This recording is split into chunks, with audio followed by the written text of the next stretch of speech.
Hello again, gamers. Welcome back to the Board Game Captain. I'm the Captain, and today I'm going to be talking about the Sakura strategy pack for the Blinks game system.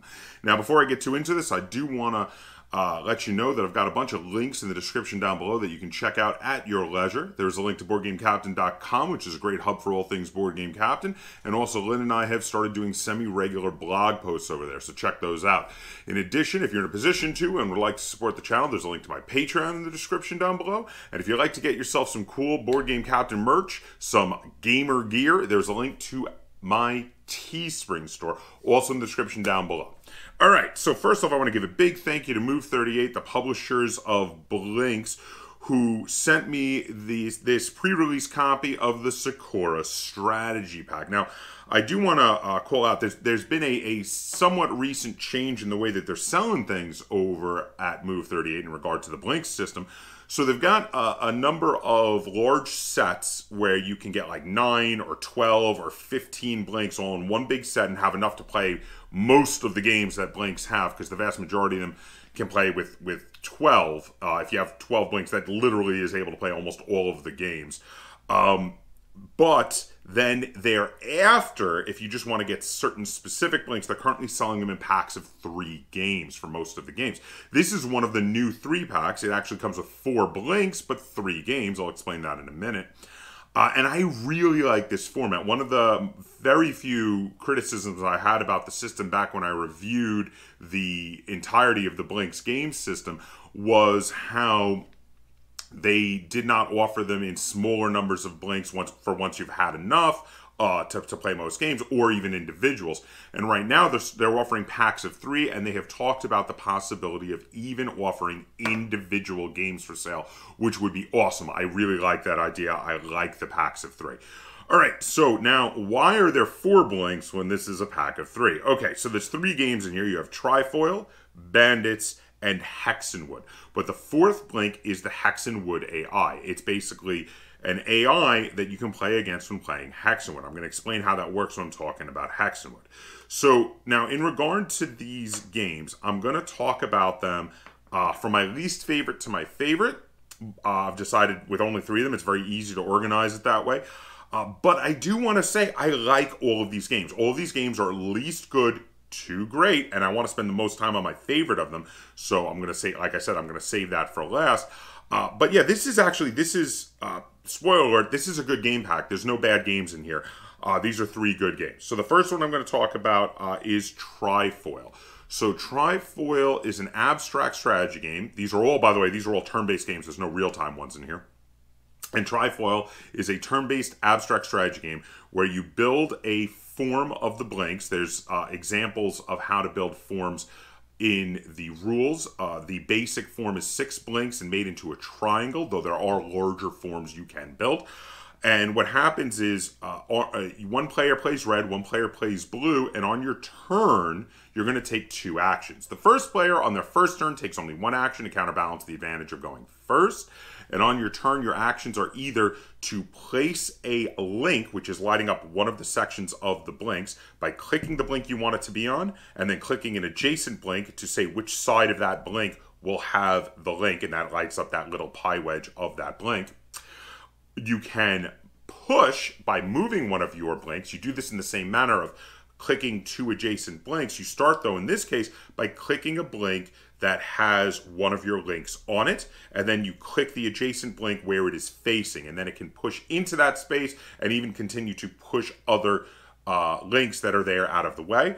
And then the third thing you can do is you can take one of the corners of the formation, the 3 triangle-shaped Blinks that are there, separate them from the form, turn them into any direction you want, and reattach them.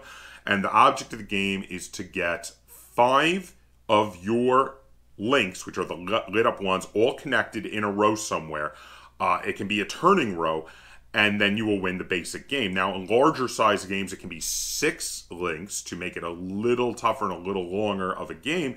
But basically, that's it. You're trying to connect a row of these. So now, I like this game. This game is fun, but I did find it to be a bit abrupt. This is a really fast-to-play game, and it's also fairly tough to play defensively in this. It's kind of hard, even with the pushing and such, to stop your opponent from being able to make their line. One of the positives in regard to playing defensively is that each player is only allowed to count 2 links in any particular blink. So if you can push some of his pieces so he has 3 in there, that will slow him down. And that is one possibility to slow them down from making their link together. But now, as much as I do quite enjoy this game, Lynn liked this one a lot better than me. This was her favorite of the 3, so it might be a personal preference of playstyle that made me rank this as my least favorite of the 3. Again, though I would rate this positively, but that is Trifoil, which comes in this pack. Now, the next one I want to talk about is a much more unique game. This is something fairly unique amongst the blinks that I have played, and this is Bandits. So Bandits is really interesting. You start by placing a diamond in the middle of the table. The diamond is done by triple clicking one of the blinks once you've trained them all to play Bandits. Then each player or team takes some blinks with their color on it, and it has to be a minimum of 3 players or 3 teams. And you decide how many you're going to bid, 1, 2, or 3, in regard to your points for your blink. So you're gonna secretly adjust that, and then you let it sit for 2 seconds, and it's going to turn back to the normal facing, so no one can see how much you have bid. And then you're all going to attach it to the diamond, and then the highest unique bid wins the bid. So if 2 people bid 3, but the third person bids 1, since the 2 3s are not unique, the 1 is the highest unique bid, they will win. So what happens is, whatever they bid, they get 6 minus their bid. So in the case of the 1, continuing with this analogy, the person who bid 1 winning, they would get 5 points. So what happens is their blink lights up with 5 of their pie wedges lit up, and it stays attached to the diamond. Everybody else takes their blinks back. The team that left their blink attached takes a new blink and makes sure to set it to their color, and you do it again. But now you have options. You can still attach to the open sides of the diamond just like normal, and just like before, scoring the exact same way. But in addition, you may attach to, if this were the diamond and this were the blink that were attached to the diamond, you can attach to the outside side. So straight, in a straight line away from the diamond, you could attach there. And if you attach there, what happens is, instead of scoring normally, you steal pie wedges from that blink, half of them rounded up that it had already taken from the diamond. And this is how you get to be a bandit. So you can build these spokes coming out from the center of the wheel, which is the diamond, up to 3 long. You decide at the beginning of the game how many blinks you're going to play with, and you play until you run out of blinks. And once you run out of blinks, you count up the number of pie wedges of each player's color, and whoever has the most wins the game of Bandits. This is a really interesting game. It gets into trying to anticipate the psychology of your opponents, trying to figure out, are they going to bid high or are they going to bid low, hoping we're not going to bid high? What did they do last time? What does that say about what they're going to do this time? It could be a little bit of bluffing and anticipating, but it's also specifically, it's an interesting and very different sort of game for the blinks, and I kind of really like that.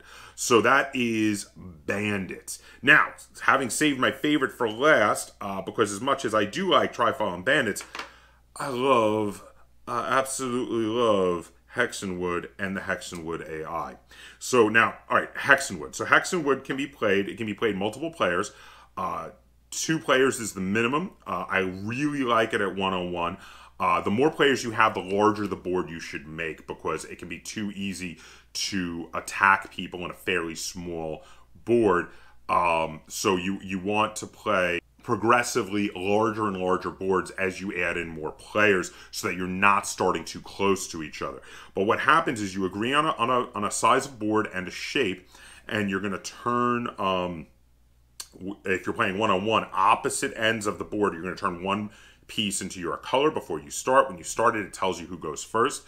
There is an order of colors that automatically, one color goes before the other, before the other, before the other. And then on your turn, you have 2 options to do. You can click one of the pieces that is already your color. These are meant to represent trees that are slowly taking over the forest, and the whole board is the forest. You can click one of them that is already your color, and then click an adjacent one to spread to that location. After spreading, if any of the adjacent hexes to the new location you have spread to happen to be already of one of your opponent's colors, they will also turn to your color. Only ones that are of your opponents, though, neutral spaces adjacent to it do not. The other option you can do is you can jump. You can jump over one piece, so you can basically move two pieces. Your starting space turns back to the neutral green, while the new space turns into your color because you have jumped, you have moved the piece. And then again, any adjacent spaces that are of opponent's colors will turn to your color.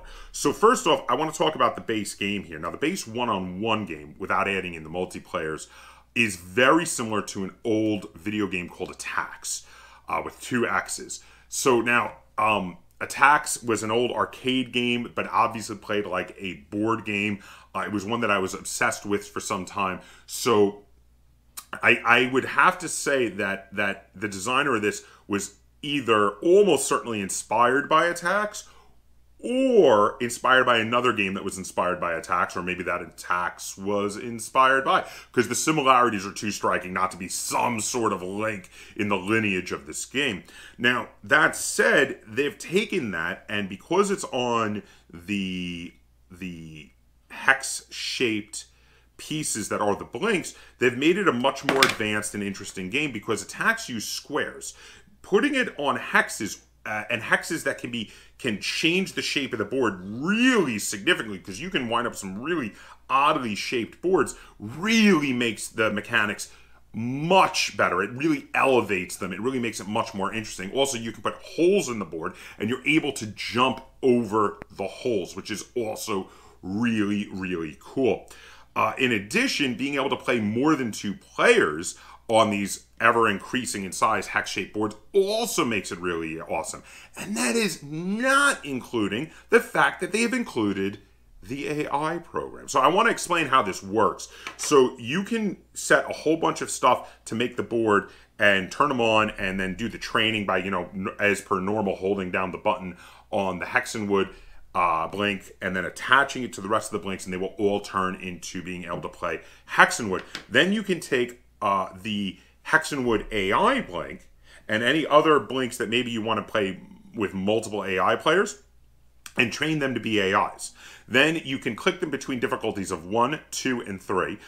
You're very likely to beat the 1 AIs. 2s are quite a challenge, and 3s are unbelievably deadly.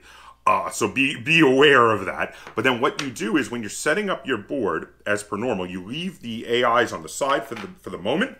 You make the colors what colors you want them to be. Then you change the colors of the AIs to the matching colors, and you attach them to the outside of the board where their color blink is. And when it's their turn, they will play according to their level of AI. Because of this,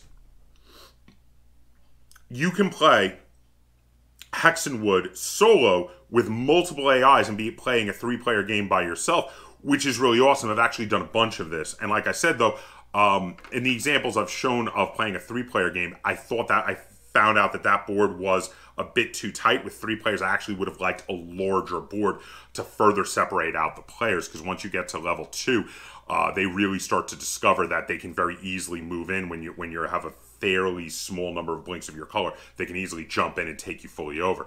So I do recommend, like I said, the more players you get, the bigger the board you should be playing with. But with just 2 one-on-one, that size board is actually really good with playing against the AI, and I really liked it like that.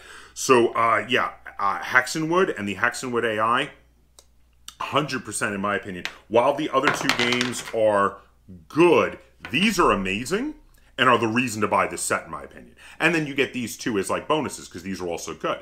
But the Hexenwood AI is my new favorite blinks game. I want to say that again. Hexenwood and Hexenwood AI combined make my new favorite blinks game. These are amazing. These are above and beyond. These are absolutely fantastic. I highly recommend getting this set specifically for Hexenwood. Hexenwood is so good. I love how you can be creative with the board structure. I love the way the mechanics work, very similar to that game Attacks, which I used to be obsessed with. I love the way the game works. I love that they have the AI blink that is awesome. You can play multiple human players and throw an AI in. You can play by yourself and throw multiple AIs in. You can play by yourself and throw one AI in and just do like a you versus them, battle of the wits.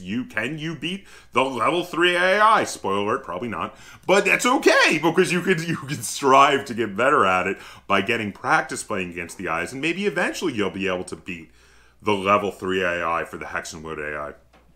So, yes, the combination of this being all positive games, all games that are at least good, with the combination of the fact that this is a smaller set with only 3 games in it, which is something I really like and was very much wanting to do smaller sets of games, with the fact that Hexenwood is now my new favorite game of all of the Blinks games, and they put an AI Blink in here so you can, which is awesome, which also, by the way, this is another community designed game, which again is also something I've been saying that they should definitely lean into, because they've had some of their best games in recent sets have been community designed games. People in the community have been really hitting it out of the park and making amazing products.